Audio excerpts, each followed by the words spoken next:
இங்கே மட்டும் கொஞ்சமாக சாஞ்சிருக்கு, மற்றபடி வேறு எங்கேயும் சாயலை. காற்று மழைன்னு அடிக்கிறதுனால கிளாரிட்டி கூட ஒன்றுமே இல்லை. மாதிரி பங்கெல்லாம் என்னமோ பழைய பட்டன் ஃபோனில் வீடியோ எடுக்கிற மாதிரி இருக்குது. ஃபுல்லாகவே தண்ணி தான், எங்கே பார்த்தாலும் தண்ணி தான்.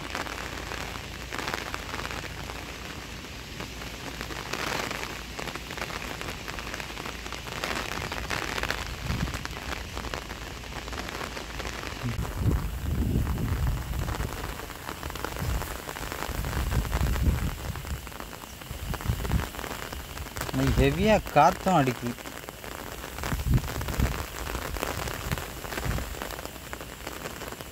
மஞ்சள் மஞ்சளாக தெரியுது கதிரெலாம்.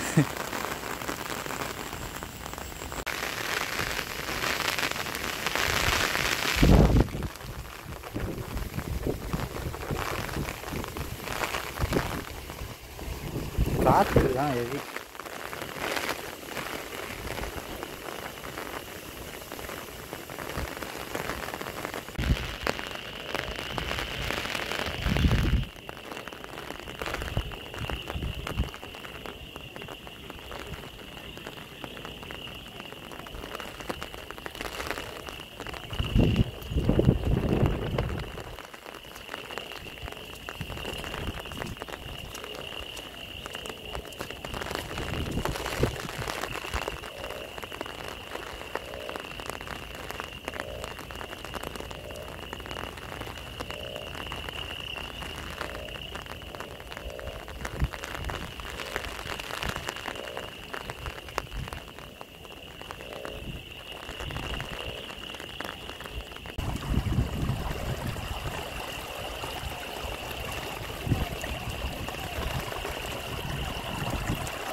இது நாங்கள் வந்து ரீசெண்டாக ஆளுக்கு கொஞ்சம் காசை போட்டு இந்த பைப்பை வந்து புதைச்சிடணும். இல்லைனா நம்ம போகிற வழியே இருக்காது. இது மேலே தான் எல்லா தண்ணியும் போயிருக்கோம்.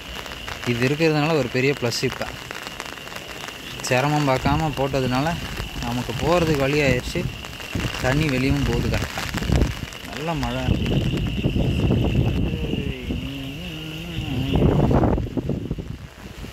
முத்து முத்து கண்ணால் நான் சுற்றி வந்தேன்.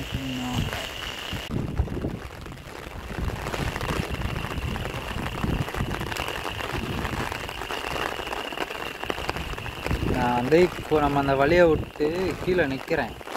நாளைக்கு வந்து வீடியோ எடுத்தோம்னா நான் இப்போ நிற்கிற அந்த பாறை கூட இருக்காது. தண்ணி ஃபுல்லாக இங்கெல்லாம் தண்ணி நாளைக்கு இன்னும் அதிகமாக இந்த 3 ஹைட்டு வந்தோம். அவ்வளோ தண்ணி வந்துகிட்டு இருக்குது. ஃபுல்லாக காற்று அடிக்குது. ஏன்னா கொடையும் பிடிக்க முடியல, ஃபோனையும் பிடிக்க முடியல. ஹெவியாக இருக்கு. ஆனால் மரம் ஆட மாட்டேங்குது. அவ்வளோ ஸ்ட்ராங்காக இருக்கா மரம் என்னன்னு. அதெல்லாம் எனக்கு தெரிஞ்சு அந்த லாஸ்ட்டு பனை மரம் இல்லை, அங்கே இருக்கிறது தண்ணி. இந்த மலையில் தான் இங்கே வரைக்கும் வந்து ஃபுல்லாகிடுச்சு ஏரி. எனக்கு தெரிஞ்சு ஏரி உடனே ஏன் கண்டினியூ ஆகுன்ற மாதிரி தான் சொல்லியிருக்காங்க. ரெயின் மட்டும் கண்டினியூ ஆச்சு, முடிஞ்சு கன்ஃபார்ம். தண்ணி இன்கமிங் சோர்ஸ் எல்லாமே ஃபுல்லு. வந்தது வந்தபடியே தான் இருக்குது, பேஞ்சது பேஞ்சபடியே தான் இருக்குது.